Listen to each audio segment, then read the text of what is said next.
সৈয়দপুরকে আন্তর্জাতিক করার পাশাপাশি রংপুরের অভ্যন্তরীণ আকাশপথকে আরও শক্তিশালী করতে দীর্ঘদিনের অবহেলিত লালমনিরহাট বিমানবন্দর নিয়েও নতুন করে আশার আলো দেখা দিয়েছে। দ্বিতীয় বিশ্বযুদ্ধের সময় নির্মিত এই ঐতিহাসিক বিমানবন্দরটি একসময় সামরিক ও বেসামরিক কাজে ব্যবহৃত হতো। দেশ স্বাধীন হওয়ার পর কিছুদিন ফ্লাইট চললেও পরবর্তীতে পর্যাপ্ত যাত্রীর অভাবে এটি বন্ধ হয়ে যায়। দীর্ঘ কয়েক দশক ধরে পরিত্যক্ত অবস্থায় পড়ে থাকার পর দেশের আকাশপথের যোগাযোগ ব্যবস্থায় গতি আনতে সম্প্রতি এই বন্দরটি পুনরায় চালুর সম্ভাব্যতা যাচাইয়ের কাজ শুরু করেছে সরকার।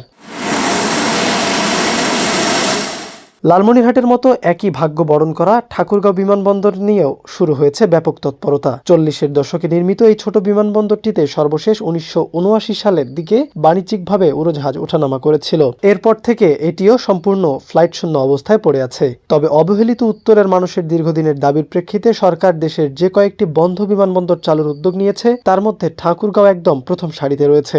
রানওয়ে সংস্কার এবং আনুষঙ্গিক অবকাঠামো উন্নয়নের মাধ্যমে খুব দ্রুতই ঢাকা ঠাকুরগাঁও রুটে নিয়মিত যাত্রীবাহী ফ্লাইট চালুর বিষয়ে সংশ্লিষ্টরা অত্যন্ত আশাবাদী।